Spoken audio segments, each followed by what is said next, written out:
wa ala alihi wa sahbihi ajma'in. Alhamdulillah, syukur kita kepada Allah, kita dapat sama-sama dalam majlis ilmu pada malam ini untuk diskusi buku, insya-Allah, buku Mu'jizat Al-Quran bersama Dr. Muhammad Fauzan, insya-Allah. Saya alu-alukan kedatangan doktor untuk malam ni. Saya bukan doktor. Okey, kedatangan Ustaz, insya-Allah, ke program kita malam ni, serta para peserta yang saya hormati semua. Alhamdulillah yang sedang menonton di Zoom dan juga di Facebook. Alhamdulillah. Insya-Allah doktor, bakal doktor, insya-Allah. Ustaz. Okey. Okey, sebelum kita mula, sudilah saya memperkenalkan Ustaz Fauzan kita pada malam ini. Nama diberi Muhammad Fauzan bin Abdullah. Ustaz merupakan graduan Usuluddin di Universiti Al-Azhar. Okay.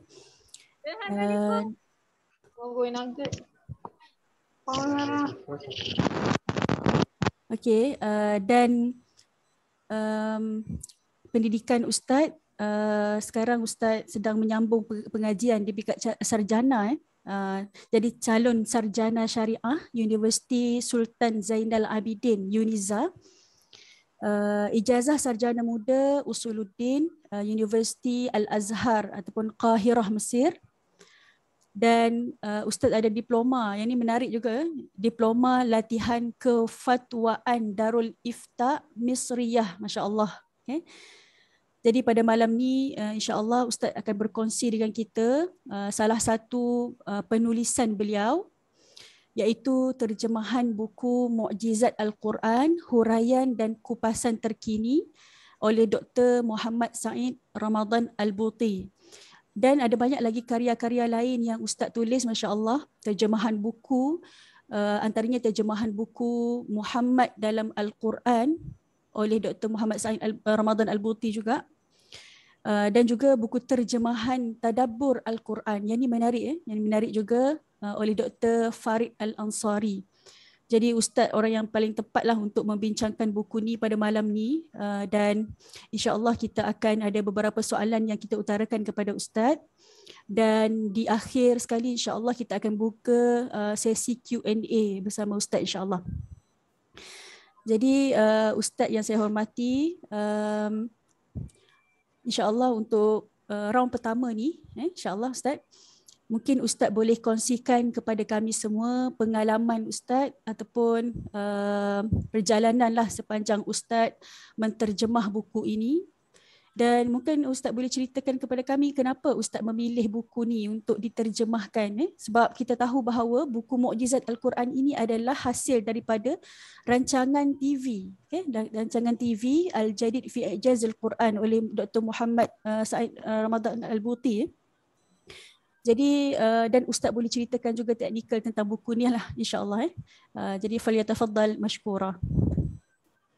Bismillahirrahmanirrahim. Terima kasih pada Ustazah, para asatizah, tuan-tuan guru yang mendengar, seterusnya ibu ayah, saudara-saudari yang dirahmati oleh Allah Subhanahu Wa Taala sekalian. Alhamdulillah, syukur pada Allah Subhanahu Wa Taala. Pertama sekali saya ucapkan terima kasih kepada Ustazah yang menjemput Ustazah Fatma, tak silap, betul ke? Okey, yang menjemput saya buat julung kalinya dalam page Mutiara Tadabbur pada malam ini untuk memberi sedikit perkongsian dalam kita kata review lah, ataupun kita menyebut sedikit sebanyak perkara yang boleh diambil daripada buku yang diterjemahkan. Menjawab persoalan yang diberikan oleh Ustazah tadi, pertama sekali, dalam menulis buku Mu'jizat Al-Quran ini, sebenarnya saya bukanlah yang sebetulnya dalam bidang penterjemahan buku lah. Saya bukanlah penulis buku sebelum ni. Saya hanya ustaz kampung je, ustaz kampung, lebah kampung kata Ustazah Berkelate kan. Jadi kebetulan ada seorang sahabat saya namanya Ustaz Abdul Rauf, yang beliau merupakan pemilik Rabbani Books, dan beliau sebelum ini banyak menterjemahkan buku-buku Syekh Muhammad Said Ramadan Al-Buti, dan beliau juga merupakan sahabat saya lah di Mesir dulu. Kita orang duduk serumah dulu di Mesir, alhamdulillah. Dan kami ni antara yang minat lah kalau ada program-program yang berkaitan dengan pemikiran-pemikiran ataupun seminar-seminar yang berada di Kairah dulu. Ya, kami selalu pergi sama-sama naik motor. Ya, kami minat program-program ilmiah lah yang di luar. Jadi alhamdulillah, ya, Allah SWT takdirkan untuk beliau memberi kepercayaan kepada saya untuk menterjemahkan sesi halaqah dalam televisyen yang bertajuk Al-Jadid fi Ijazil Quran. Ya, sudut-sudut, aspek-aspek, dimensi-dimensi baru dalam mukjizat Al-Quran. Yang saya kira sebenarnya ada buku yang menyebutkan tentang perkara itu yang dikarang sendiri oleh Syekh Muhammad Said Ramadan Al-Buti, iaitu bukunya Min Rawai'il Quran. Ya, sebenarnya buku ni asalnya adalah daripada tulisan beliau, ya, dan tulisan beliau itu pun asalnya adalah daripada ceramah beliau. Ya, ceramah Syekh Muhammad Said Ramadan Al-Buti dalam kuliah bahasa Arab di Jamiah Dimash, di Universiti Damsyik di Syria. Jadi setelah Ustaz Rauf memberikan kepercayaan, maka saya pun sebagai seorang peminat Syekh sebenarnya, ya, di Mesir dulu kita hidup dengan buku-buku beliau, ya. Buku-buku Syekh Muhammad Said Ramadan Al-Buti ni kita dulu biasa letak di rak tu, rak atas sekali. Rak atas sekali tu ada rak buku-buku ilmiah lah, rak buku Quran, tafsir, hadis, kitab-kitab rujukan fiqh, tasawuf. Kemudian saya ada satu rak buku tokoh-tokoh. Jadi rak buku tokoh-tokoh tu yang atas sekali, yang antara yang atas itu buku Syekh Muhammad Said Ramadan Al-Buti. Jadi kami dulu di Mesir dulu hidup dengan buku-buku beliau rahimahullah. Dan saya pun suka, ya, walaupun saya jumpa beliau itu sekali saja di Mesir ketika Syekh datang ke muktamar Ahli Sunnah wal Jamaah yang ketika itu dianjurkan oleh Universiti Al-Azhar, ya, yang memanggil semua alumni Universiti Al-Azhar yang menjadi ulama-ulama besar, ya, seperti Syekh Yusuf Qardawi, ya, Syekh Ramadan Al-Buti, semuanya hadir dalam muktamar itu untuk membincangkan berkaitan dengan akidah Ahlussunnah wal Jamaah.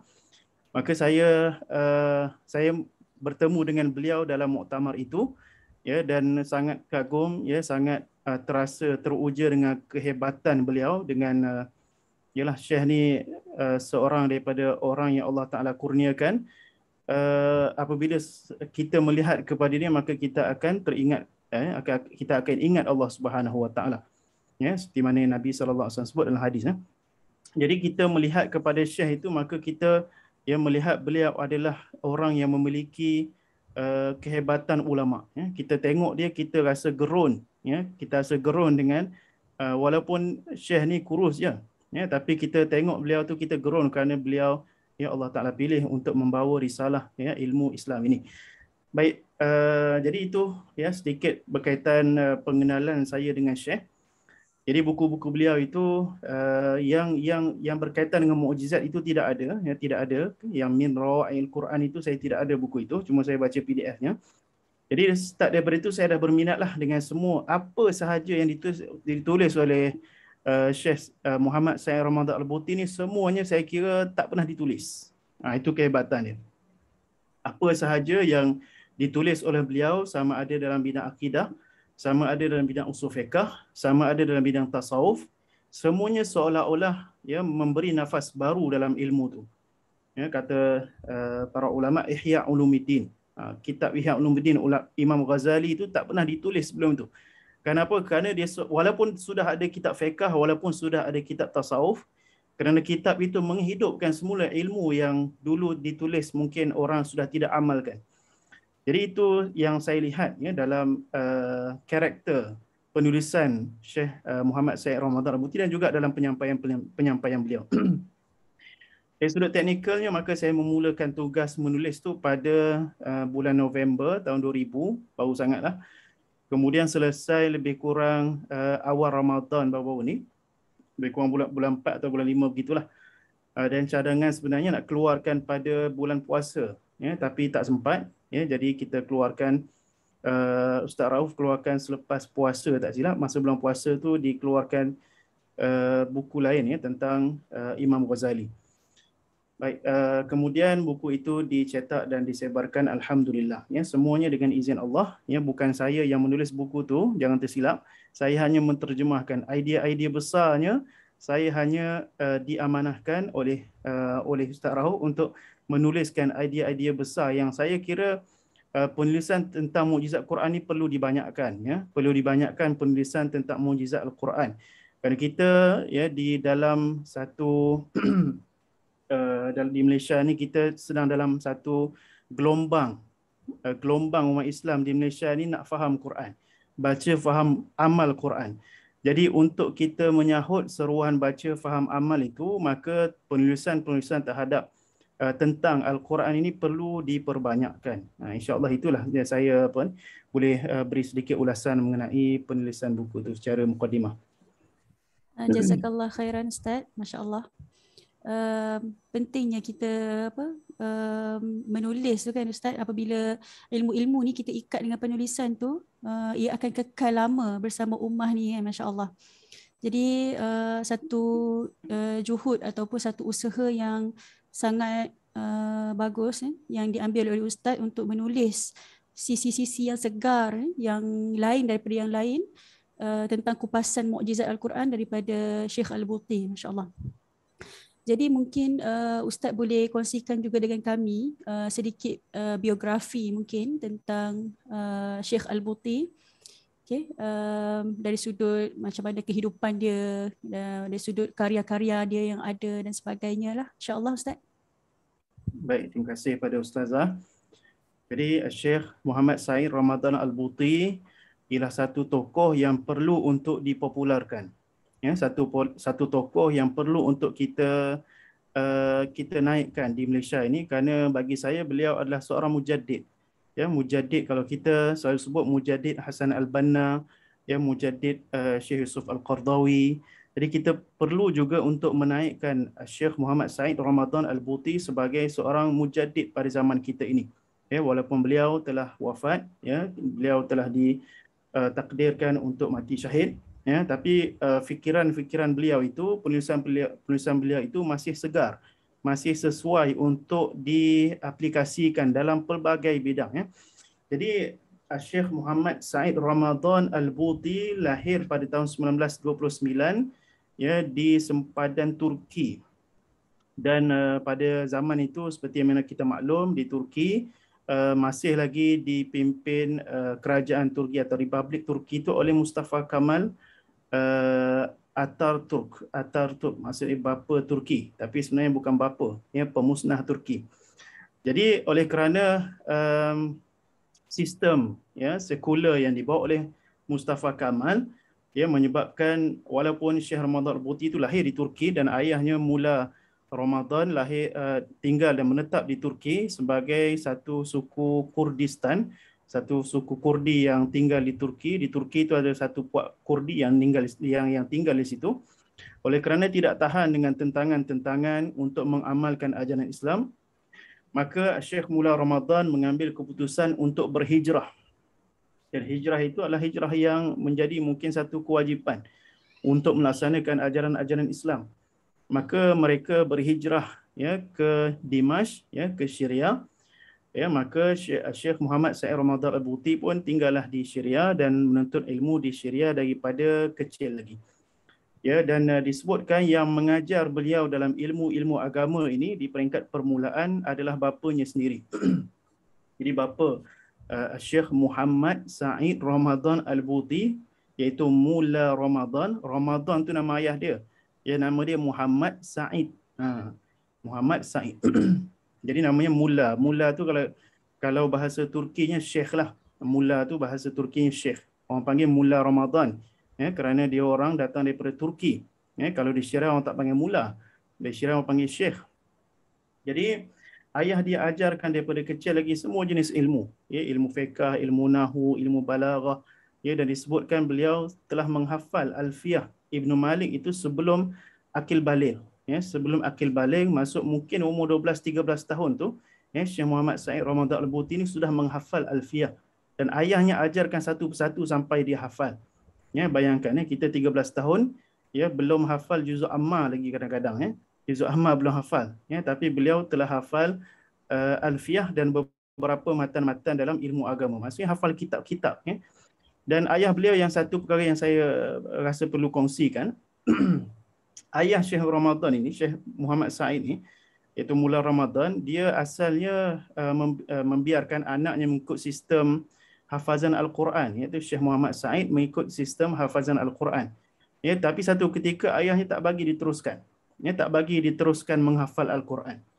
Kenapa? Kerana dia takut orang yang menghafal Al-Quran ini, apabila dia tidak mengulang hafalan, murajaah, dan dia lupa apa yang dia hafal itu, maka akan berdosa. Jadi dosa orang yang menghafal dan lupa itu lagi besar daripada dosa orang yang tidak menghafal Al-Quran.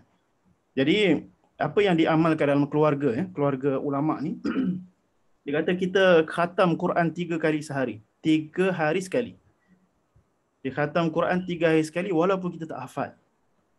Jadi Masya Allah ya, orang yang hafal Quran pun tak khatam Quran 3 hari sekali. Jadi yang ni Syekh diamalkan dalam keluarganya 3 hari sekali dia khatam Al-Quran. Dan mengikut apa yang saya dengar daripada amalan Syekh Muhammad Sa'id Ramadan Al-Buti ni, setiap hari, yes, iaitu ketika kecil lah, dia baca 3 hari, maksudnya 1 hari 10 juzuk. 1 hari dia baca 10 juzuk. Ya, dan ketika akhir-akhir kehidupan beliau, saya dengar daripada rakan-rakan saya di Syria, Syekh Muhammad Sa'id Ramadan Al-Buti ni, dia punya wirid bacaan Quran dia 5 juzuk sehari. 5 juzuk sehari bacaan Al-Quran dia. Jadi Masya Allah lah kita orang yang ada kaitan dengan Al-Quran ini, sama ada dia penghafal Al-Quran, ya, ataupun orang yang belajar dalam bidang Al-Quran, ya, ataupun orang yang mengajar tadabbur Al-Quran, ya, walaupun kita pentingkan kefahaman, ya, walaupun kita pentingkan untuk tadabbur, tapi dalam masa yang sama kita jangan tinggalkan, ya, bacaan Al-Quran itu sebanyak mungkin yang kita mampu. Ya, jadi itu antara perkara yang diamalkan oleh beliau ketika waktu beliau kecil. Kemudian sedikit saya nak sebut ketika ayah beliau Mula Ramadan ingin menghantar Syekh Muhammad Sa'id ke madrasah, madrasah yang dipimpin oleh Syekh Hasan Habban Nakah. Ya, beliau berkata kepada Syekh Muhammad Sa'id, dia kata ayah, ya, dia tulis dalam buku dia ada satu buku yang sangat menarik namanya Hadza Walidi. Dia kata ayah dia ketika nak hantarkan dia ke sekolah dulu, maka ayah dia kata pada dia, wahai anakku, ya, kalau aku tahu jalan untuk kamu menuju kepada Allah, ya, jalan untuk kamu dekat dengan Allah itu dengan cara kamu menjadi pengutip sampah, maka aku akan jadikan kamu pengutip sampah. Ya. Tetapi aku tahu bahawasanya jalan untuk menuju pada Allah itu adalah dengan kamu menuntut ilmu. Jadi oleh sebab itu aku bawa kamu ke madrasah ini supaya kamu dapat bertemu dengan Allah Subhanahu Wa Taala. Ya, jadi ilmu itu adalah salah satu jalan daripada kita, jalan untuk kita menuju ke syurga lah, seperti Nabi SAW sebut, man salaka tariqan yaltamisu fihi ilman sahalallahu bihi tariqan ilal jannah. Jadi itu beberapa pengajaran lah yang kita dapat, ya, daripada kisah Syekh Muhammad Sa'id Ramadan Al-Buti.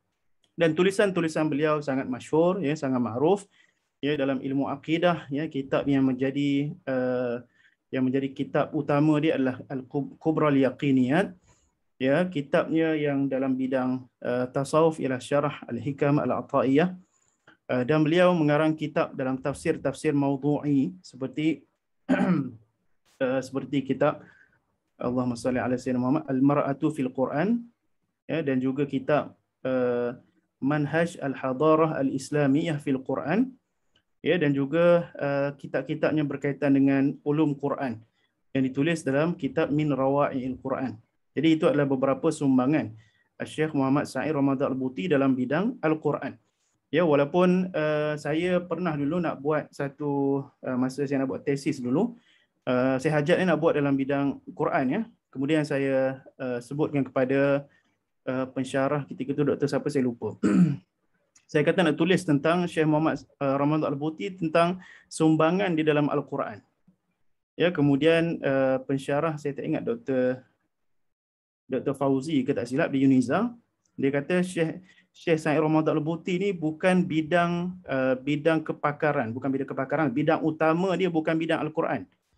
Ya, jadi kalau kamu nak tulis tentang tesis tentang satu tokoh dalam bidang Al-Quran, kamu kena pilih ulama lain. Ya, macam Syekh Sya'rawi, ya, macam Syekh lain yang berkaitan dengan Al-Quran. Tapi untuk memilih Syekh Ramadan Al-Buti ini, ya, keutamaan ilmu dia terlampau banyak. Ya, jadi ilmu beliau tu sangat luas. Ya, walaupun ilmu yang dia karang tentang Al-Quran itu pun dah cukup luas, ya, tapi oleh kerana penulisan-penulisan beliau terhadap ilmu lain pun luas, ya, jadi tidak kuat untuk dijadikan sebagai permasalahan muskilatul bahsi itu untuk dijadikan tesis. Ya, sebab itu saya tidak menulis mengenai beliau lah. Jadi itu sedikit biografi. Dan beliau wafat pada tahun 2013, ya, ketika beliau sedang mengajar tafsir Al-Quran, ya, di masjid tak silap saya Masjid Al-Iman di Dimashq, ya, kerana dibom oleh pihak pengganas. Ya, mudah-mudahan Allah SWT menerima perjuangan beliau, ya, dan menjadikan beliau salah seorang daripada syuhada. Ya, dan beliau dimakamkan di sebelah makam Salahuddin Al-Ayyubi, ya, di Dimashq. Nah, itu sedikit berkaitan dengan biografi Syekh. Ya, Masya Allah. Terkesanlah dengan Ustaz share tadi kan tentang amalan-amalan, tentang pendidikan yang diterapkan oleh ayah beliau kan kepada beliau sejak daripada kecil lagi, menghafal Al-Quran dan sebagainya kan, Masya Allah, menuntut ilmu. Jadi kita dapat ambillah iktibar daripada kisah ni ataupun biografi Syekh Said Ramadan Al-Buti ini untuk kita terapkan kepada anak-anak kita kan, untuk mementingkan Al-Quran kan, bukan saja mementingkan Al-Quran tetapi kefahaman Al-Quran juga kita selitkan sejak daripada kecil, insya-Allah.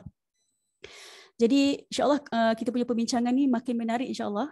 Tadi kita dah tahu bagaimana Ustaz menulis buku ni, dan yang kedua tadi kita tahu tentang biografi Syekh kan. Jadi kita baru nak masuklah kepada topik kita pada hari ini, insya-Allah. Apabila menyebut tentang mukjizat Al-Quran ini, mungkin Ustaz boleh sharekan kepada kami apa maksud mukjizat itu sendiri, kan, dari sudut bagaimana Syekh Said Ramadan Al-Buti ini dia mendefinisikan mukjizat itu, dan mungkin Ustaz boleh share dengan kami semua jenis-jenis mukjizat yang ada, mungkin apa-apa yang ada kan, tentang huraian tentang sekitar topik mukjizat Al-Quran ini. Falyatafaddal mashkura. Baik, terima kasih kepada Ustazah. Bismillahirrahmanirrahim. Berkaitan dengan mukjizat Al-Quran, ya, tuan-tuan, puan-puan, sidang penonton yang dirahmati oleh Allah Subhanahu Wa Taala sekalian, mukjizat ni berasal daripada perkataan a'jaza. Ya, a'jaza bermaksud melemahkan. Ya, perkataan ajaza maksud dia lemah. A'jaza maksud dia melemahkan. Jadi bila kita kata a'jaza Al-Quran, bermaksud Al-Quran itu melemahkan. Ya, dia melemahkan siapa Al-Quran ini? Melemahkan orang yang cuba untuk mencabar Al-Quran. Jadi orang yang cuba untuk mencabar Al-Quran, maka dia akan rasa lemah. Ya, maka pena-pena dia akan patah. Idea-idea dia akan kering kalau dia cuba untuk mencabar Al-Quran. Baik, mukjizat ini kalau dari sudut kefahaman, ya, yang tidak disebut dalam buku inilah yang seperti mana kita faham dalam kitab akidah. Mukjizat ini adalah amrun khariqun lil 'adati khalaqallahu ala yadin mudda'in nubuwah tasdiqan lahu fi da'wah. Maksud ya, mukjizat ini adalah satu perkara yang luar biasa. Luar biasa bermaksud perkara yang apa bahasa Inggeris dia? Perkara yang luar biasa lah, ya. Impossible ke, atau kita nak kata beyond imagination ke, lebih kurang lah. Jadi perkara yang luar biasa yang tak pernah orang nampak, ya, di luar kebiasaan. Ya, kita ada kebiasaan. Ya, perkara yang luar biasa ni di luar kebiasaan. Ya, biasanya orang makan nasi kenyang. Kalau di luar kebiasaan tak makan nasi kenyang. Ya, biasanya orang naik kereta baru sampai. Dia jalan kaki sampai, di luar kebiasaan. Jadi itu maksud mukjizat, ya, perkara yang luar biasa yang Allah SWT berikan, ya, kepada para nabi dan para rasul untuk membenarkan dakwaan ataupun membenarkan kenabian seorang nabi atau seorang rasul. Baik. Um, kita bercakap tentang mukjizat Nabi Muhammad sallallahu alaihi wasallam. Jadi mukjizat Nabi sallallahu alaihi wasallam ya banyak ditulis oleh para ulama ya dalam kitab-kitab dalail. Antaranya kitab Dalailun Nubuwah lil Imam Al-Baihaqi. Ya, dan banyak kitab-kitab lain yang berkaitan dengan mukjizat Nabi Muhammad sallallahu alaihi wasallam. Mukjizat Nabi Muhammad ni ada dua jenis. Yang pertama adalah mukjizat hissi, yang kedua adalah mukjizat maknawi. Mukjizat hissi ialah mukjizat yang boleh dilihat, boleh dicerap, boleh didengar, boleh dipertontonkan. Ya, jadi Nabi SAW ya dalam banyak ya, peristiwa-peristiwa Nabi SAW menunjukkan mukjizat-mukjizatnya. Ya, antaranya Nabi SAW ya pernah mengeluarkan air daripada tangan baginda. Ya, Nabi SAW pernah menjadikan makanan yang sedikit itu banyak. Ya, Nabi SAW boleh membelah bulan. Ya, Nabi SAW ya boleh menyebabkan batu yang di tangannya bertasbih. Ya, jadi itu mukjizat yang boleh dilihat oleh para sahabat Nabi ridwanullah taala alaihim ajma'in, dan itu mukjizat yang dipertunjukkan kepada orang kafir musyrikin supaya mereka beriman kepada Nabi Muhammad sallallahu alaihi wasallam. Tapi itu bukanlah perbincangan kita pada malam ini. Ya, perbincangan kita pada malam ini ialah mukjizat maknawi. Mukjizat perkara luar biasa dari sudut makna, ya, yang dipertontonkan apabila kita dapat, ya, bila kita melengkapkan beberapa perkara yang saya akan sebutkan nanti. Jadi mukjizat maknawi di sini adalah Al-Quran. Ini mukjizat Nabi SAW yang maknawi, yang bersifat makna yang paling besar sekali. Ya, kenapa kita katakan mukjizat Al-Quran ini mukjizat yang paling besar? Ya, kerana Al-Quran ini kekal sehingga ke akhir zaman. Mukjizatnya kekal sehingga ke akhir zaman. Ya, kenapa mukjizat Al-Quran ini mukjizat yang kekal? Ya, kerana kata Syekh Asy-Sya'rawi rahimahullah, ya, Al-Quran ini digabungkan keduanya dua perkara. Yang pertama adalah Al-Hidayah, ya, kitab yang memberi petunjuk. Yang kedua adalah Al-Mu'jizah, ya, satu perkara yang luar biasa. Nabi-nabi terdahulu, ya, mereka hanya membawa kitab yang terpisah dengan mukjizat. Mereka ada kitab dan mereka membawa mukjizat yang kitab mereka bukan mukjizat, ya. Oleh sebab itu kitab-kitab mereka diseleweng. Ya, tetapi Nabi Muhammad SAW, ya, kitabnya itu Al-Quran adalah mukjizat. Termasuk kitabnya yang menjadi panduan itu dalam masa yang sama kitab itu adalah mukjizat. Baik, mukjizat Al-Quran ini dalam buku ini disebutkan, kalau siapa yang ada buku boleh baca. Siapa yang tak ada buku boleh dapatkan dengan Mutiara Tadabbur, ya. Jadi kata Syekh Muhammad Said Ramadan Al-Buti, untuk kita mendekati atau memahami mukjizat ini, maka kita perlu ada beberapa syarat, ya. Yang pertama, kita kena tilawah. Ya, kita kena berusaha untuk membaca Al-Quran. Itu tanggungjawab pertama seorang Muslim. Ya, seorang Muslim, Allah Ta'ala sebut, ya, dalam surah Al-Muddathir, tak silap saya, warattilil Qur'ana tartila. Dan kamu hendaklah membaca Al-Quran dengan bertartil. Tartil maksudnya tajwidul huruf, membaca dengan huruf yang betul makhraj, betul sifat. Jadi itu perkara pertama yang perlu kita lakukan sebagai seorang Muslim untuk membawa kita kepada memahami mukjizat Al-Quran. Ya, perkara first kali kita kena lakukan adalah kita perlu untuk membaca dengan tartil. Dan perkara kedua yang disebutkan oleh Syekh adalah kita perlu untuk memahami. Ya, kalau yang saya sebutkan dalam buku Dr. Farid Ansari itu, dia istilahkan sebagai ta'allum. Ya, perkara kedua yang perlu dilakukan oleh seorang Muslim adalah kita perlu untuk belajar. Ya, belajar Al-Quran. Ya, kita bukan baca Quran sahaja, ya, tapi kita perlu juga untuk belajar. Ya, bermaksud kita belajar tafsir, ya, kita belajar tadabbur, ya, kita ikut kelas-kelas yang menyampaikan kita isi-isi kandungan Al-Quran. Jadi itu perkara kedua untuk kita sampai kepada mukjizat. Dan perkara ketiga adalah tadabbur. Ya, bermaksud kita cuba memberikan kefahaman kita itu untuk memberi kesan, refleks kepada hati kita. Melihat apakah mesej Allah yang tersirat dalam ayat ini untuk kita memberi pemangkin kepada kehidupan kita yang lebih baik.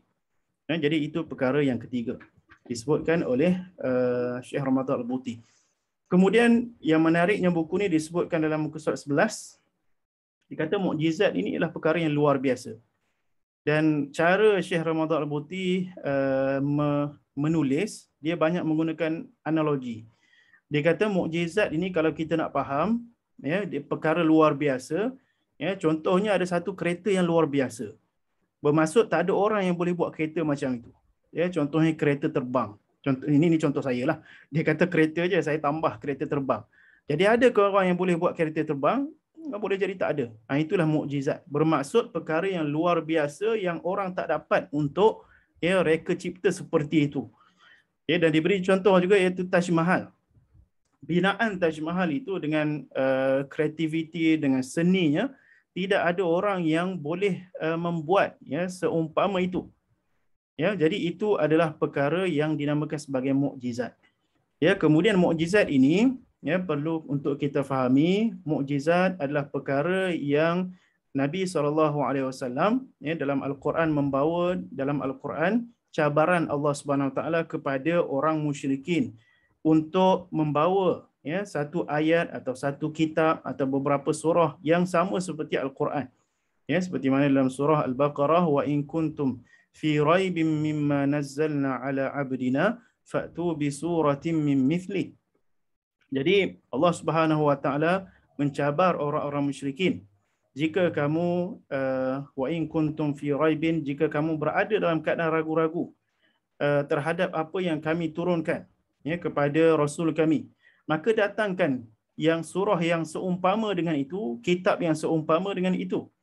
Jadi apabila kita melihat kepada apa yang berlaku kepada masyarakat Arab, walaupun mereka itu tinggi ilmu bahasa Arabnya, walaupun mereka itu sangat bermusuh dengan Nabi Muhammad, tapi bila Nabi Muhammad SAW mencabar mereka untuk membawa datang kitab seumpama Al-Quran, mereka tidak mampu untuk melakukannya. Walaupun mereka mengatakan lau nasya laqulna mithla hadha, atau kama qala dalam sebuah ayat. Jadi bermaksud kalau kami inginkan kami akan bawa ayat Quran seperti itu. Tapi mereka tidak mampu untuk bawa, maka Syekh Muhammad Said Ramadan Al-Buti analogikan dalam muka surat apa saya lupa dah ni. Dia seperti muka surat 31. Dia kata analogikan seperti orang yang dia mengaku dia boleh mengangkat batu.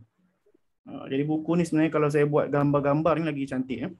Analogi kan orang ni, orang ramai nak angkat batu. Orang semua gagah perkasa nak angkat batu.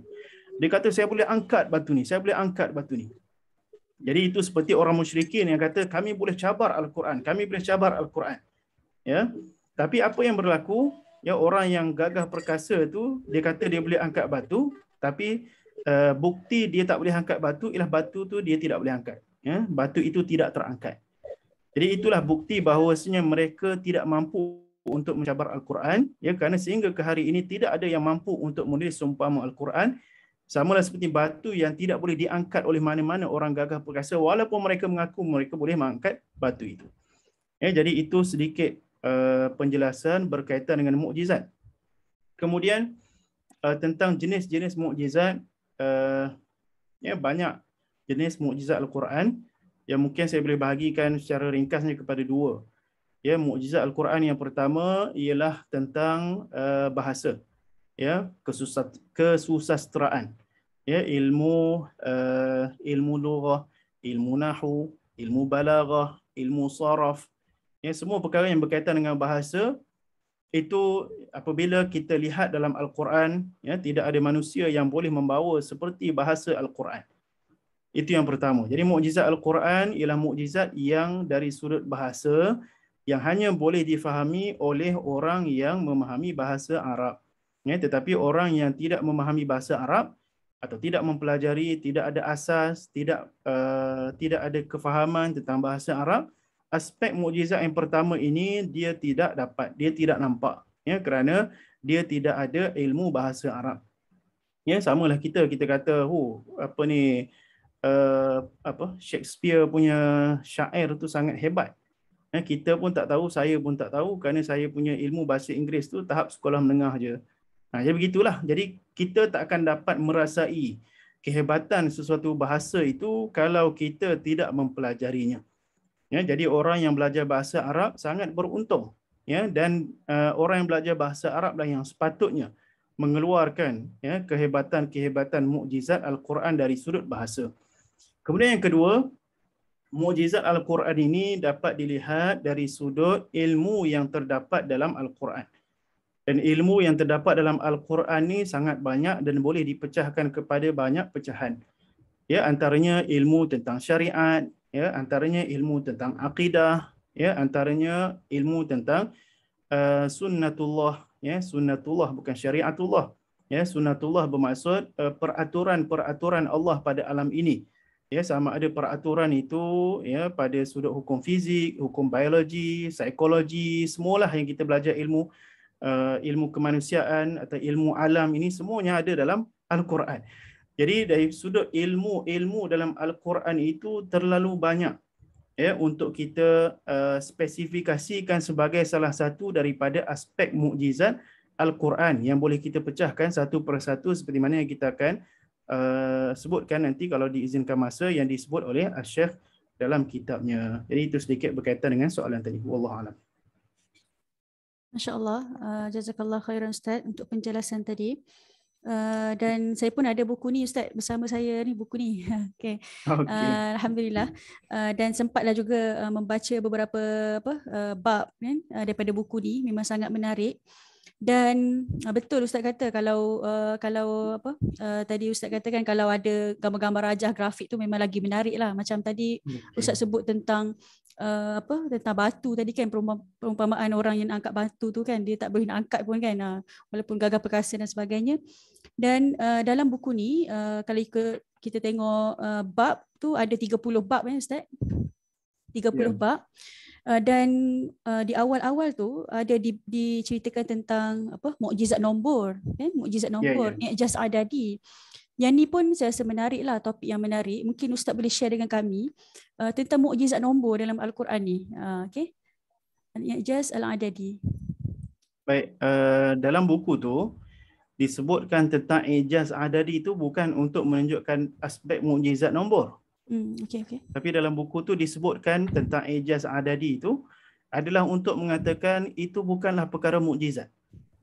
Itu bukanlah mukjizat yang perlu untuk kita ambil bahagian. Ya, kerana apa? Kerana yang menimbulkan idea tentang mukjizat nombor ataupun kod 19 ni adalah seorang ilmuwan matematik, tak silap saya, dan dia orang Mesir. Ya, dan dia pergi ke Amerika. Dia duduk di Amerika. Dan dialah yang dia kira nombor dalam Quran ni. Sebabnya orang Mesir ni hebatnya, orang Mesir ni memang dia daripada kecil dia hafal Quran. Tak kira lah lepas tu jadi liberal ke, dia jadi apa ke, yang penting dia hafal Quran. Hafal Quran pun boleh jadi liberal. Kita ni tak hafal Quran, tak jadi baik juga kita. Baik. Jadi Rashid Khalifah tu dia duduk di Amerika dan dia buat satu calculation, saya pun tak kajilah calculation dia. Dia kata semua ayat-ayat dalam Quran ni semuanya kembali pada nombor 19. Jadi bila dia buat kajian itu, ramai orang Amerika tertarik. Dan ramai membuat liputan terhadap dia. Ramai nak kaji, ramai nak buat seminar terhadap pemikiran dia, ramai nak kira-kira juga macam dia. Ya, jadi Syekh Ramadan Al-Buti dia kata orang-orang yang mengkaji tentang nombor dalam Al-Quran ini, ya, beliau bukan mengkaji tentang hidayah Al-Quran. Ya, kajian tentang nombor ni membawa masyarakat kepada meninggalkan kajian tentang hidayah Al-Quran. Tapi membawa masyarakat kepada ambil kalkulator, kira tu, kira ni, kira tu, kira ni. Ya, jadi walaupun ada bila kita sentuh aspek nombor yang memberi makna itu ada faedah. Ya, tapi apa yang dibawa oleh Rashid Khalifah ini dia tidak membawa kepada mukjizat nombor yang berkaitan dengan hidayah. Ya, kerana beliau adalah seorang anti hadis. Ya. Beliau adalah seorang anti hadis dan beliau adalah seorang yang berfikiran liberal. Dan Syekh pernah bertemu beliau dalam sebuah seminar Ya, bila dalam seminar tu dia kata kiamat akan berlaku 380 lebih tahun lagi. Sebab apa? Sebab dia kira-kira nombor dalam Al-Quran, dia tahu hari kiamat berlaku bila. Kemudian orang dalam muktamar seminar itu kata, wahai profesor, ya bukan ke dalam surah Al-Mulk sebut dalam surah Al-Mulk, yas'alunaka 'anis sa'ati ayyana mursaha fima anta min dzikraha, bukan itu surah An-Nazi'at kan? Allahumma salli ala sayyidina Muhammad, tentang apa? Yas'alunaka 'anis sa'ati. Saya lupa. Antara ayatnya kul innama ilmuha inda rabbi la yujalliha liwaqtiha illa hu. Bermaksud ilmu berkaitan dengan hari kiamat ini hanya di sisi Allah. Tak ada orang pun yang tahu. Ya, dalam sebuah hadis Nabi SAW sendiri pun bila ditanya oleh Jibril alaihissalam, Nabi sendiri pun tidak tahu. Jadi macam mana dia boleh lagi tahu daripada Allah, lagi tahu daripada Nabi Muhammad, lagi tahu daripada Jibril? Ya, jadi dia telah membawa satu fahaman yang salah. Maka Syekh mengatakan, ya, mukjizat nombor ini adalah perkara yang perlu untuk umat Islam jauhi, ya, dan itu bukanlah aspek mukjizat yang dikatakan sebenarnya. Jadi dia mulakan buku ni dengan mengatakan, yang ni bukan mukjizat. Yang lepas ni aku nak kata ni semuanya mukjizat. Sebab itu dijadikan bab itu sebagai bab yang pertama. Ya, wallahu a'lam. Okey, masya-Allah, jazakallah khairan Ustaz. Dan dalam buku ni juga ada beberapa topik tentang ayat kauniyah, Ustaz, tentang bulan, matahari, lepas tu penciptaan langit dan bumi, tentang keagungan, tanda keagungan Tuhan dan sebagainya. Ini satu topik yang menarik lah untuk kita tengok, dan dalam Al-Quran pun kita tahu kan ada banyak ayat-ayat kauniyah kan, dan mungkin Ustaz boleh komen sikit ataupun mungkin boleh share sikit kandungan daripada kupasan buku ni, insyaAllah. Baik. Jadi dalam Syekh dalam bab yang berapa ni? Baik, yang bab berapa? Bab 4 ya. Ya, beliau menyebutkan tentang mukjizat Al-Quran dalam aspek bahasa. Ya, dalam aspek bahasa, dan aspek bahasa itu memberi kefahaman dalam aspek kauniyah. Ya, dalam aspek hukum alam. Ya. Antaranya yang disebutkan, saya pun tak sempat tengok ini, tapi banyaklah ya. Aspek bahasa ni panjang dia punya mukadimah penjelasan dia. Ya, cuma antara perkataan, dia menyebut perkataan-perkataan yang disebutkan dalam Al-Quran ini ialah perkataan yang sangat tepat, ya, memberi kefahaman tentang apa yang berlaku pada alam. Ya, contohnya ya Allah Taala sebut was-subhi idza tanaffas. Ini mungkin tak ada dalam buku lah. Was-subhi idza tanaffas. Yang dalam buku ni disebut falikul isbah. Ya, apa beza falikul isbah dengan falikus sabah? Ya, dan itu ada kaitan dengan was-subhi idza tanaffas. Jadi bermaksud waktu subuh itu, kalau kita tengok ayat kauniyah ni, mungkin dia berkait dengan ayat kauniyah, cuma yang nak dibuktikan di sini dari sudut mukjizat bahasa, pemilihan kalimat. Jadi Allah Subhanahu Wa Taala dalam surah Falikul Isbah. Surah apa Falikul Isbah? Ustazah? Falikul Habbi wan Nawa kan? Di mula-mula surah. Innallaha faliqul habbi wan nawa. Innallaha faliqul habbi wan nawa. Ya. Aku lupa dah juzuk berapa tu. Surah apa Ustazah? Ustazah hafal Quran ni. Saya pun hafal juga, tapi dia habis. Awal muka surat. Al-An'am ya, Al-An'am ayat 96. Jadi Falikul Isbah maksud falaqa, memecahkan. Al-Isbah ya maksudnya waktu subuh. Kalau di sini sebut membelah cahaya subuh. Kemudian Syekh sebut kenapa dalam Quran tak guna perkataan faliqus sabah. Ya, pertama perkataan faliqu tu ada mukjizat, ya, kerana Allah tak guna perkataan mufajjiru. Ini memang kena faham bahasa Arab lah. Yang kedua, Allah Taala tidak guna perkataan as-sabah. Allah Taala guna perkataan al-isbah. Ya, kerana falaqa dalam bahasa Arab bermaksud membelah menjadi dua.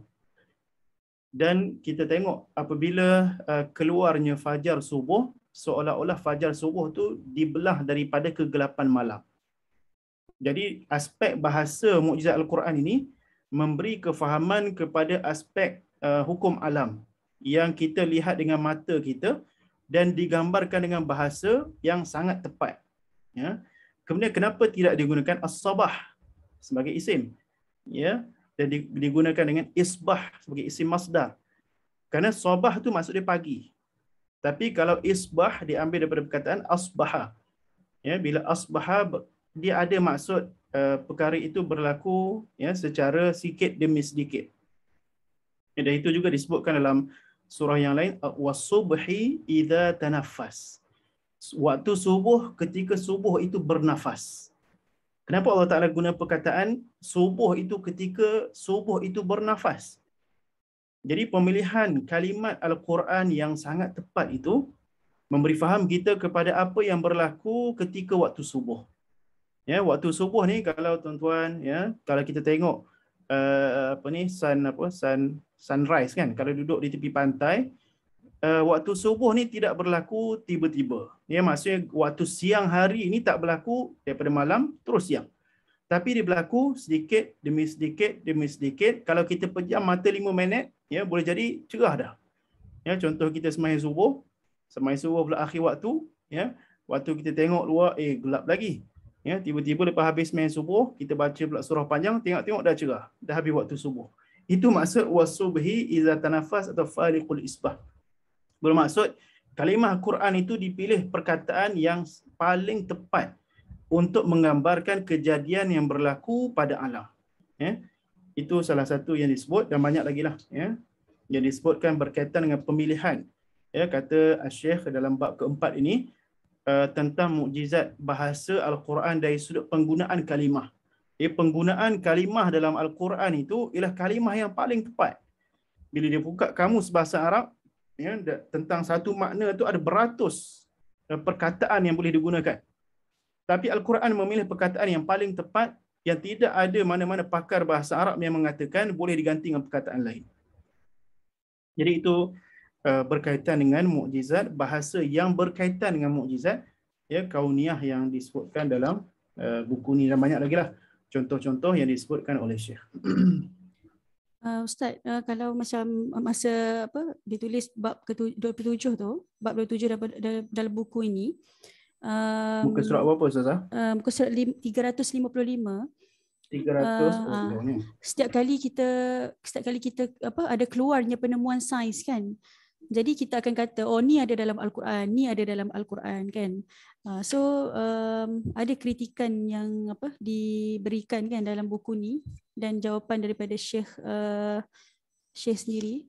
Mungkin Ustaz boleh kongsikan juga daripada yang ni. Baik. Yang ni pun saya sebenarnya tak sempat baca so. Dia waktu terjemah lain lah. Cuma kalau dari sudut ini, kefahaman yang saya boleh katakan lah, ya.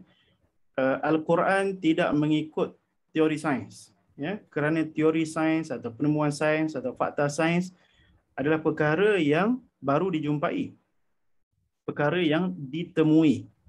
Tapi Al-Quran ya menerangkan hakikat ya yang sebenar. Sebab itu kadang-kadang apabila kita baca tafsir ya seperti tafsir Syekh Muhammad Abduh, ya, beliau katakan 7 petala langit itu adalah 7 planet. Ya, itu adalah penemuan yang ditemui pada ketika itu, pada waktu itu. Ya, kemudian bila jumpa planet yang ke-8, ya, maka tafsirannya sudah menjadi salah. Jadi sebab itu tafsiran Al-Quran yang mentafsirkan mengikut ataupun kita kata menempelkan teori atau fakta sains ya dalam ayat-ayat Al-Quran, itu adalah satu perkara yang kita katakan bukanlah tafsiran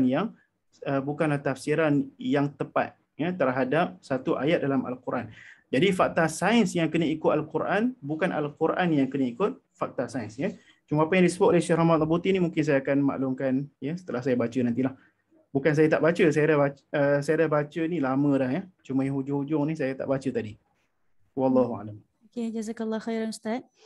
Mungkin kita teruskan kepada soalan yang seterusnya lah Ustaz, seperti yang kita bincangkan tadi tu. Mungkin Ustaz share lah beberapa lagi poin daripada buku ni supaya peserta yang mendengar malam ni rasa teruja lah nak memiliki buku ni, insya-Allah. Saya pun baru juga beli buku ni, jadi macam tak habis lagi tengok secara semua.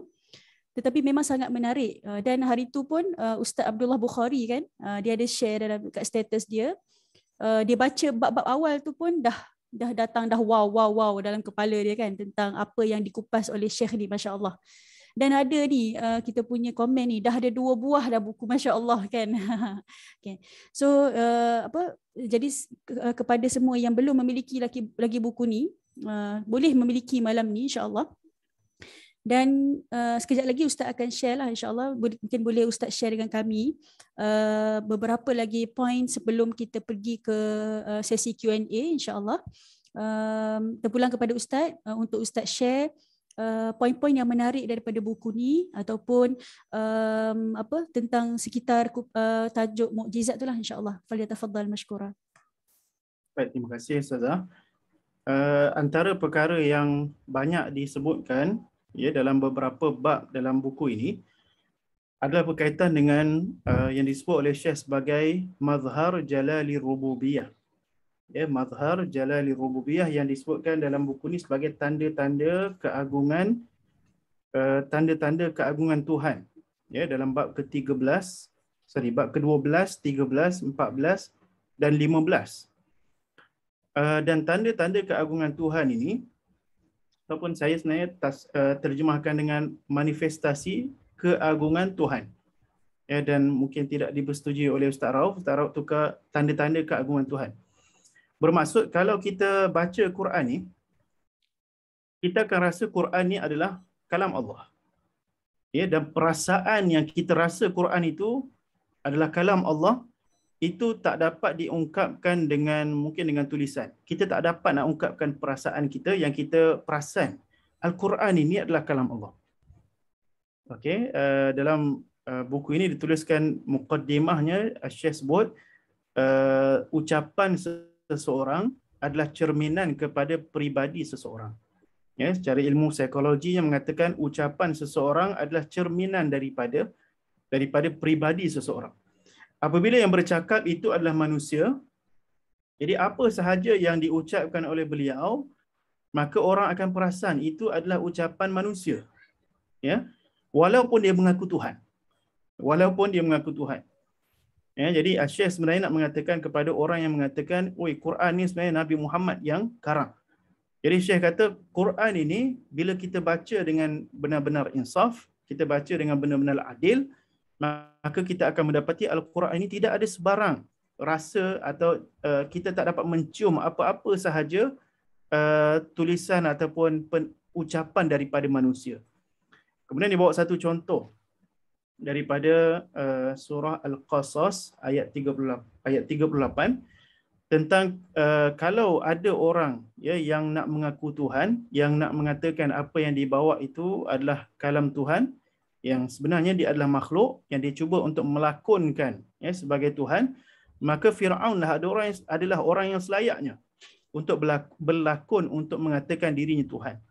Tetapi Fir'aun dalam satu dialognya yang direkodkan oleh Allah Subhanahu Wa Taala dalam surah Al-Qasas, wa qala fir'aunu ya ayyuhal mala'u ma 'alimtu lakum min ilahin ghairi fa'auqid li ya haman 'ala at-tin faj'al li sarhan la'alli attali'u ila ilahi Musa wa inni la'adhunnuhu minal kadhibin. Bermaksud Fir'aun berkata, wahai orang-orangku, aku tidak mengetahui ada bagi kamu sebarang Tuhan yang lain daripada aku. Jadi Fir'aun mengaku dirinya Tuhan dan tidak ada Tuhan melainkan dia. Tapi dalam ucapan dia tu pun sendiri pun, dia nak mengaku Tuhan, dia pun sebut fa'uqid li ya Haman. Wahai Haman, kamu bina satu menara daripada tanah liat untuk aku melihat Tuhan Nabi Musa. Kemudian dia kata mudah-mudahan boleh jadi aku boleh melihat Tuhan Nabi Musa. Jadi itu ucapan manusia. Walaupun dia mengaku dirinya Tuhan, tapi sebenarnya dia berhajat kepada Haman untuk dia berhajat kepada manusia, itu bukan Tuhan. Dan dia kata la'ali, mudah-mudahan. Maksudnya dia tak dapat satu hajat dia dengan mudah. Dia kena moga-moga aku mendapat itu. Moga-moga aku mendapat ini. Jadi kalau kalam itu ialah kalam manusia, kita dapat mengesan, ya, kalam manusia. Manusia ni biasanya akan bercakap tentang diri dia. Manusia ni biasa akan berhajat kepada sesuatu. Ya, itu adalah kalam manusia. Ya, jadi kalam manusia adalah cerminan kepada peribadinya sebagai manusia. Tetapi apabila kita membaca Al-Quran, ya, kita nak cuba bandingkan kalam manusia dengan kalam Allah. Bila kita baca Al-Quran, ya, Allah Subhanahu Wa Taala menyebutkan dalam surah Taha, Innani ana Allahu la ilaha illa ana fa'budni wa aqimis salata li dhikri inna as-sa'ata atiyatun akadu ukhfiha litujza kullu nafsin bima tas'a. Jadi kata Allah, innani ana Allah la ilaha illa ana. Jadi bila kita baca ayat tu, kata Allah, sesungguhnya akulah Allah yang tiada Tuhan melainkan aku, oleh itu sembahlah aku dan dirikanlah sembahyang untuk mengingati aku. Sesungguhnya hari kiamat itu tetap akan datang. Ya, aku sengaja sembunyikan masa datangnya supaya tiap-tiap diri dibalas akan apa yang ia usahakan. Jadi bila kita baca Al-Quran, kata Syekh Muhammad Syed Ramadan Buti, kita akan rasa bahawasanya Al-Quran ini seolah-olah satu panggilan daripada Allah. Ya, seolah-olah satu panggilan daripada Allah. Tadi bila saya baca semayang Isyak tadi, saya baca firman Allah Subhanahu Wa Taala dalam surah Ali Imran, وَسَارِعُوا إِلَى مَغْفِرَةٍ مِّن رَّبِّكُمْ وَجَنَّةٍ عَرْضُهَا السَّمَاوَاتِ وَالْأَرْضُ أُعِدَّتْ لِلْمُتَّقِينَ. Ya, وَسَارِعُوا, ya, bersegeralah, berlumba-lumbalah kamu untuk mendapat maghfirah, keampunan daripada Allah. Ya, jadi bila kita baca ayat itu, ya, kita rasa bahawasanya itu benar-benar panggilan Allah, bukan kalam manusia. Ya, tidak akan sekali-kali manusia nak panggil orang lain begitu. Ya, jadi diceritakan dalam buku ni juga, ya, kisah seorang yang asalnya ateis, iaitu Jeffrey Lang. Ya. Dalam bukunya ditulis buku Struggling to, bukunya tajuk Struggling to Surrender, ya, pada muka surat 196. Dia kata dia tertarik apabila tentang nak menjelaskan bahawasanya Al-Quran ini adalah kalam Allah. Dia tertarik dengan satu cerita daripada Jeffrey Lang ni. Jeffrey Lang ni dia suka pergi ke masjid sembahyang jemaah. Ya, dia istiqamah pergi masjid sembahyang jemaah, terutama katanya ketika waktu imam membaca dengan jahar, membaca dengan kuat. Ya, kerana apa? Kerana dia kata setiap kali, Jeffrey Lang ni kata dalam buku dia, orang tanyalah kepada dia, kenapa kamu suka datang sembahyang kan, sedangkan kamu baru masuk Islam. Kemudian apa yang dia kata? Dia kata, aku mendengar Al-Quran itu dibaca kepada aku oleh imam, ya, sama seperti seorang bayi yang suka mendengar suara ibu dia. Ya, seperti mana seorang bayi ni, dia tak faham apa yang ibu dia cakap pada dia. Ya, ibu dia panggil dia, tapi seorang bayi ni apabila mendengar suara ibu, ya, bayi ni akan senyap. Bayi ni akan rasa tenang. Ya, begitulah kata Jeffrey Lang, aku ini seolah-olah seorang bayi yang merindukan suara daripada ibu. Ya, itulah suara aku ini bagaikan seorang hamba yang merindukan suara daripada Tuhan aku. Ya, jadi itu bermaksud Al-Quran ini bila kita mendengarnya, maka kita akan tersentuh kerana Al-Quran itu adalah, ya, kalamullah. Itu tidak akan kita merasakan Al-Quran itu adalah kalam manusia. Jadi aspek mukjizat itu adalah benda yang kita dapat rasa, yang bukan kita faham, yang kita hanya dapat rasa.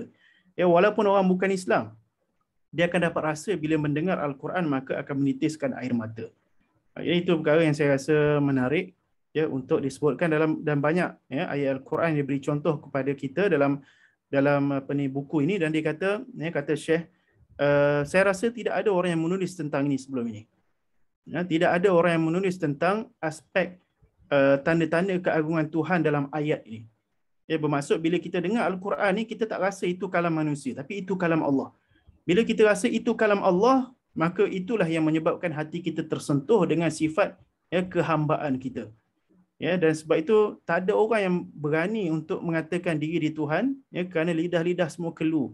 Ya, sebabnya kita sebagai fitrah ni, kita seorang hamba yang berhajatkan, ya, kepada Allah Subhanahu Wa Taala.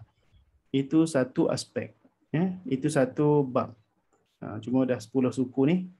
Boleh teruskan lagi ke kita pergi pada Q&A? Boleh Ustaz, insyaAllah 5 minit lagi, insyaAllah. Nanti kita akan ke Q&A.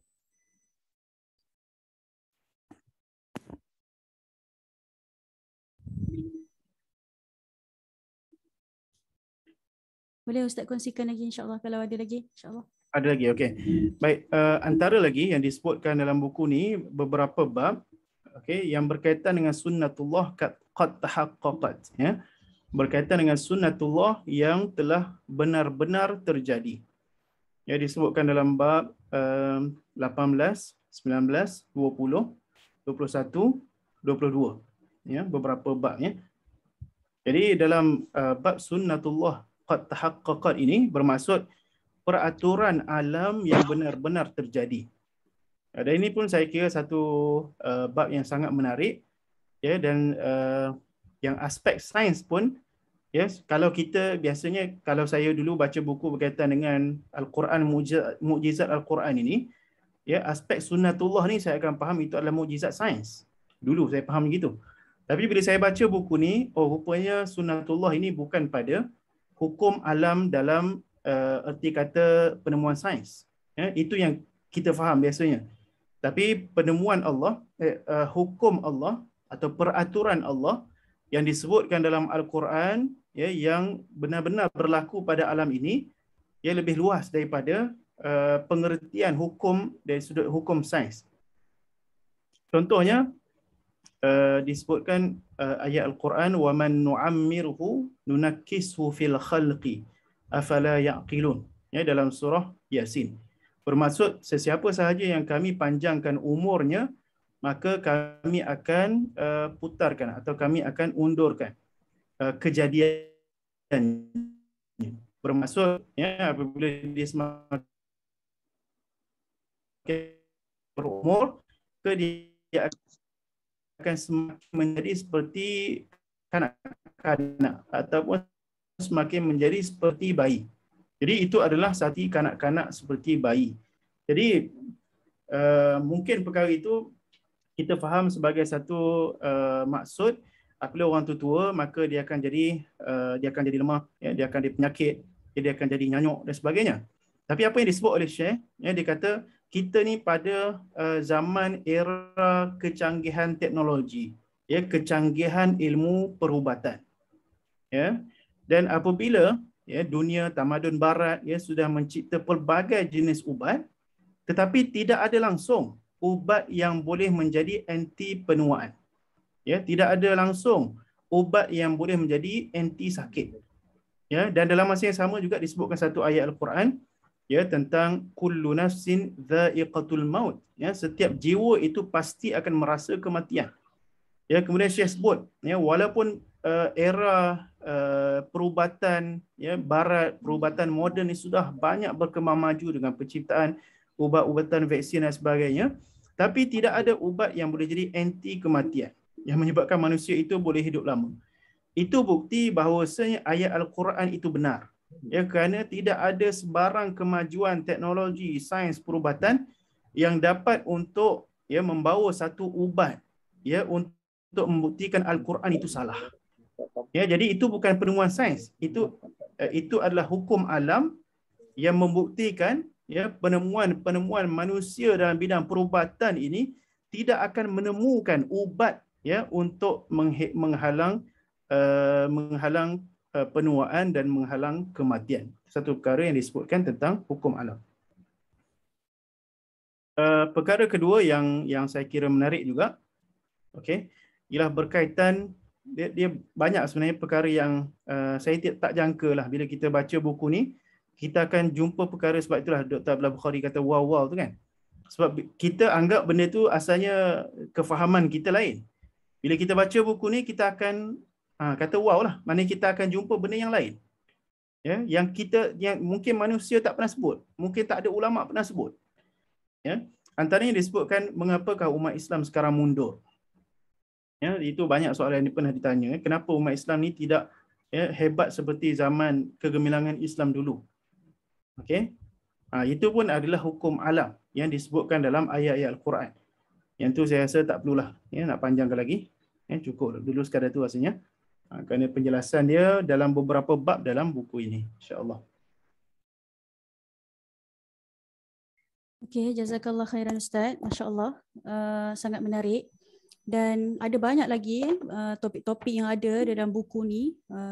Ciri kemanusiaan sejagat dalam Al-Quran, pengulangan dalam Al-Quran. Lepas tu ada yang disebutkan dalam bab 29 tu bidadari syurga untuk lelaki sahaja ke? Kan ada juga. So mungkin kita kena milikilah buku ni insya-Allah untuk kita tahu lebih lanjut tentang mukjizat Al-Quran ni insya-Allah. Dan ada soalan ni, beberapa soalan Ustaz yang ditanyakan di Zoom ni. InsyaAllah sekejap lagi saya akan tengok soalan di Facebook insyaAllah. Assalamualaikum Ustaz, izinkan saya bertanya. Jika dari segi tadabbur, adakah masyarakat awam perlu memahami kaedah bahasa Arab dahulu untuk memahami isi Al-Quran? Ini tentang Al-Quran dan tadabbur lah insyaAllah. Baik.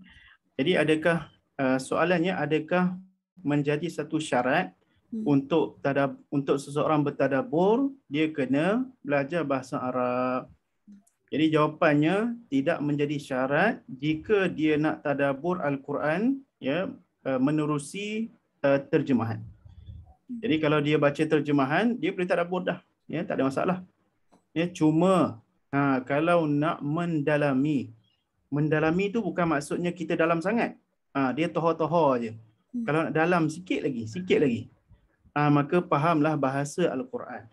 Dan bahasa Al-Quran ni tak perlulah kita nak jadi seperti pakar bahasa Arab. Tapi cukup dengan kita faham maksud kalimah-kalimah dulu. Ataupun bahasa Inggeris sebut vocabulary lah.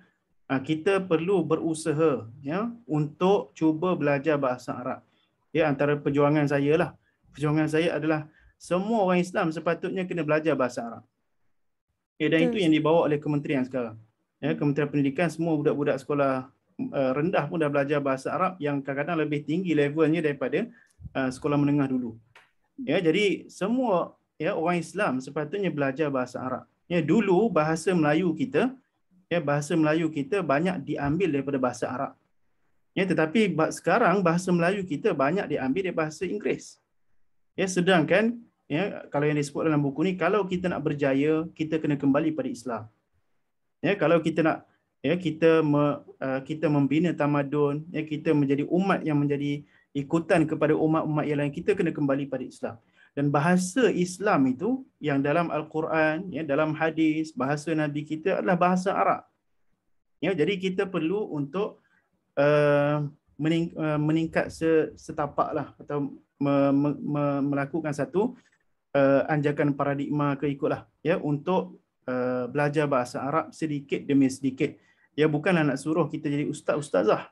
Tapi umat Islam zaman sekarang ini perlu belajar bahasa Arab, terutamanya untuk faham Al-Quran, faham doa, faham hadis dan sebagainya. Jadi tak wajib, tapi sunat. Tapi sunat muakkad. Wallahu a'lam. Jazakallah khairan Ustaz. Ada lagi soalan, bolehkah Ustaz cadangkan kitab pembacaan dalam ilmu bahasa mukjizat Al-Quran selain daripada buku yang Ustaz sedang bicarakan ni?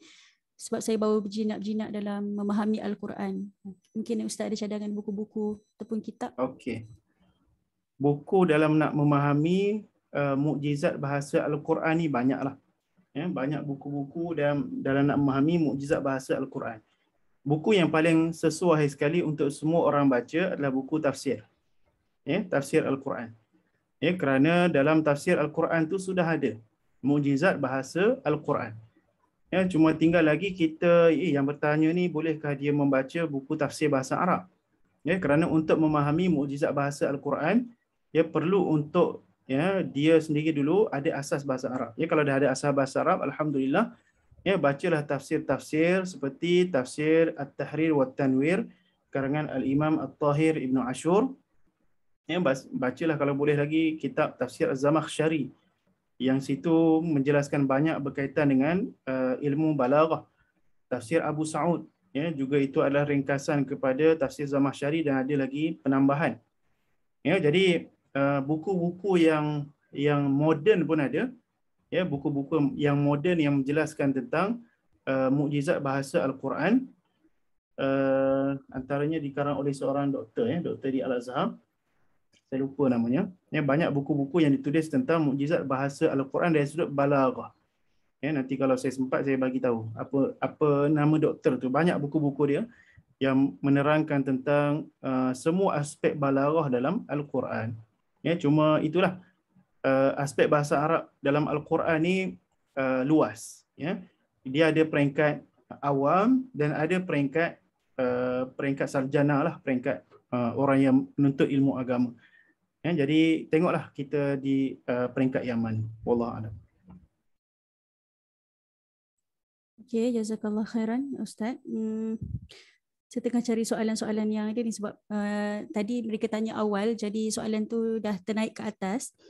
Okey, di Facebook ni ada yang bertanya, Assalamualaikum Ustaz, bagaimana ingin menjawab kritikan kepada golongan orientalis yang mengatakan baginda sallallahu alaihi wasallam ummi, selantas yang menyampaikan ayat-ayat Al-Quran kepada umatnya. Apakah jawapan yang terbaik yang kita boleh berikan?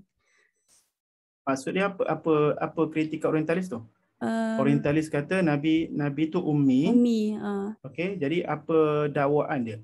Okey, Dia adakah tulis. dakwaan dia? Mungkinlah yang Okey. dimaksudkan tu.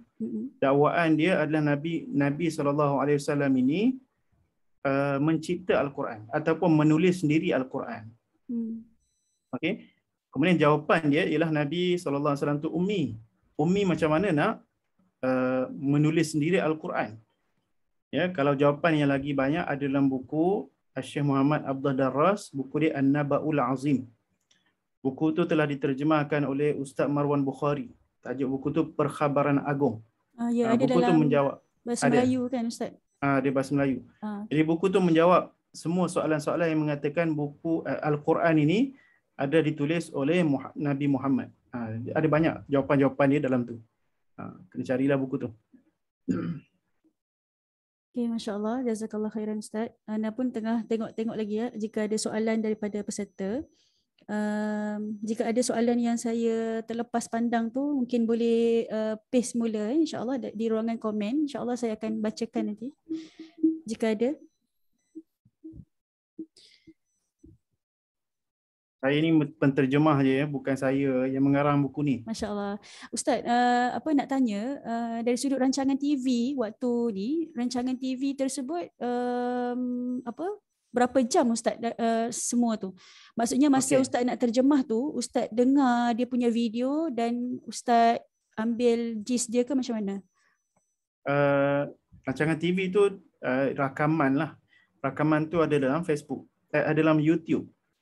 Kalau kita tengok YouTube Al-Imam Al-Syahid Al-Buti, ada banyak rakaman-rakaman televisyen ya, yang mengupas tentang banyak jenis, banyak ilmu lah ya, yang disampaikan oleh Syekh Muhammad Said Ramadan Al-Buti. Dan banyak juga yang menarik ya, yang saya nak terjemah, tapi oleh kerana himmahnya kurang, jadi sempat terjemah yang ni lah. Kalau yang tentang mukjizat Al-Quran ini ada 30 halaqah. Sebenarnya satu bab ni satu halaqah.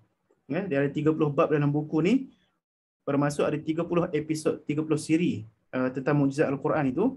Satu siri itu lebih kurang 40 minit. Ya, lebih kurang 40 minit atau 50 minit. Ya, jadi saya dengar terjemah satu-satu. Lepas tu ada pula yang suara di YouTube tu sangat slow. Jadi saya pastilah letakkan handset kat sini kan, saya pun tak ada speaker. Jadi terjemah satu-satu lah. Cuma bahasa Syekh ni dia agak tinggi. Ya, bahasa Syekh kalau kita baca buku dia, mungkin kalau orang yang baru-baru baca buku bahasa Arab, ya, nak baca buku Syekh Buti ni dia agak tinggi bahasa dia. Ya, dalam penyampaian dia agak rendah, ya, tidak terlalu tinggi macam buku dia. Jadi kalau siapa yang baca buku, ya, dengan siapa yang dengar kalam Syekh sendiri, dia lagi mudah dengar kalam Syekh. Tapi dia kena biasalah dengan lahjah Syria tu. Lahjah Syria, okey, dia bezalah dengan bahasa Arab Fushah. Ya, jadi nak faham lahjah satu, nak faham bahasa Arab satu, nak faham ketinggian bahasa dia satu. Ini mencabarlah, sebenarnya mencabar dalam proses nak terjemah ni. Masya Allah. Satu usaha yang sangat baguslah daripada Ustaz. Dan Ustaz mula menterjemah hari tu kiranya start tahun berapa Ustaz masa tu? 2000? Start 2020 bulan 2020 11. bulan 11. Oh, Masya Lebih Allah. kurang 6 bulan, dalam bulan 4, bulan 5 tahun ni baru siap. Baru siap. Okey, Masya Allah. Baru start tahun lepas lah. Oh. Ya. Sebab memang kalau kita dengar halaqah-halaqah Syekh dekat Facebook dan sebagainya, dekat YouTube, memang kita kena biasa dengan lahjah dia kan. Ya. Untuk kita faham lah, supaya kita tak salah faham apa yang disebut tu kan. Masya Allah. Jadi Ustaz dah memudahkan kita sebenarnya. Ustaz dah dah terjemah daripada rancangan TV tu menjadi satu buku. Masya Allah, buku ni. Buku mungkin tak nampak sangat kot saya tunjuk ni.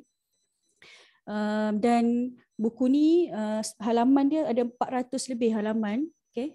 400 lebih. Dan 30 bab. Bagi saya, Masya Allah, dengan harga yang yang ditawarkan ni, kita rasa macam sangat berbaloi lah dapat buku ni. Masya Allah. Semoga Allah mudahkan lagi urusan Ustaz, insya-Allah, untuk terjemah banyak lagi buku, mungkin pelbagai buku-buku lain daripada rancangan TV yang lain ke mungkin kan, masya-Allah. Dan sekarang pun jadi fenomena, kita rakyat Malaysia memang sangat suka tadabbur Al-Quran dan sebagainya kan. Dan di TV Al-Hijrah pun ada Quran Time, dan daripada rancangan tu pun orang bukukan kan nota-nota daripada rancangan tu, masya-Allah. Jadi ilmu-ilmu ni kalau kita tidak ikat dengan penulisan, dia akan hilang kan. Dekat live Facebook, live dekat YouTube dan sebagainya, dia akan hilang macam tu kan. Tapi kalau kita bukukan, insya-Allah akan lamalah kita boleh manfaat ilmu tersebut, insya-Allah. Jadi saya rasa dah tak ada soalan yang diberikan. Saya nak share slide sekejap.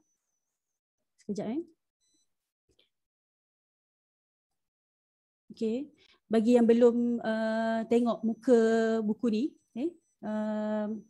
gambar buku ni buku Mukjizat Al-Quran ni, oleh Dr. Muhammad Said Ramadan Al-Buti, diterjemahkan oleh Ustaz Fauzan sendiri. Buku ni RM50 sahaja. Okay. Nanti boleh dapatkan di ruangan komen, dah ada link di-sharekan. Dan di Facebook juga sudah dipinkan link untuk dapatkan buku ni. Penjelasan buku ni pun ada dekat link tersebut, dan boleh download sampel PDF buku ni. Jadi boleh baca dulu, tengok dulu macam mana buku tu. Kalau rasa berminat, boleh dapatkan di situ, insya-Allah. Dan untuk istimewanya untuk yang membeli buku ni, buku Mukjizat Al-Quran ini, akan dapat RM10 kupon, kupon RM10 untuk dapatkan 2 buku ni. Okey, jadi 2 buku ni berharga RM60. Tapi untuk pembeli buku Mukjizat Al-Quran akan dapat RM50 sahaja untuk 2 buku ni. Buku ni adalah buku pertama, Adab-adab Tilawah Al-Quran, buku Imam Al-Ghazali, dan yang kedua adalah Mutiara Al-Quran, juga Imam Al-Ghazali. Jadi set combo Imam Al-Ghazali lah. Okay. Jadi bagi yang dapatkan buku ni, insya-Allah dapat kupon RM10 diskaun untuk dapatkan buku combo Imam Al-Ghazali, insya-Allah. Jadi tanpa melengahkan masa, saya rasa dah banyaklah Ustaz kongsikan pada malam ini, dan saya menyerulah kepada semua untuk dapatkan buku ni. Saya pun dalam proses membaca ni sebenarnya buku ni, masya-Allah. Dan bab-bab yang ada ni pun sangat menarik, okay? Insya-Allah kita dapat banyak manfaat daripada buku ni, insya-Allah. Dan Mutiara Tadabbur insya-Allah akan adakan banyak lagi sesi live yang sebegini secara percuma di Zoom dan juga di FB Live. Okay. Jadi saya ucapkan terima kasih kepada semua yang menonton malam ini, yang setia menonton rancangan ataupun program-program Mutiara Tadabbur di page ni, masya-Allah. Dan kita ada juga daripada Singapura, kita punya peserta dan sebagainya. Jadi kita sebar-sebarkan kepada orang lain, insya-Allah. Okay, insya-Allah. Dan untuk bulan ni, bulan depan dan sebagainya, insya-Allah untuk program akan datang, kami akan wawarkan di Telegram, di Facebook, di IG, Instagram Mutiara Tadabbur, insya-Allah. Jadi jemput semua untuk follow Mutiara Tadabbur di IG. Okay, type je Mutiara Tadabbur, insya-Allah ada di situ. Di Facebook page seperti mana kita sedang tonton ni, dan juga Telegram, insya-Allah. Jadi itu saja untuk malam ni. Saya mohon maaf terutamanya kepada Ustaz. Tersalah panggil tadi doktor tadi. InsyaAllah moga-moga ia menjadi doa insyaAllah untuk Ustaz supaya Ustaz dapat habiskan pengajian insyaAllah, sarjana dan sebagainya. Itu saja daripada saya. Saya mohon maaf atas kekurangan pada malam ini. Jadi terima kasih kepada semua. Wallahu a'lam. Assalamualaikum warahmatullahi wabarakatuh. Jazakallah khairan Ustaz. Wa iyyaki. Boleh bundur ke? Boleh Ustaz, insyaAllah. Okey, jazakallah. Saya mohon maaf lah tadi. Okay, tak bersedia sebenarnya. Masya Allah. Tapi alhamdulillah. Tu dalam keadaan tak bersedia tu Ustaz. Masya Allah. Banyak Ustaz share dengan kami. Jazakallah khairan Ustaz. Okey, Assalamualaikum. Assalamualaikum warahmatullahi wabarakatuh.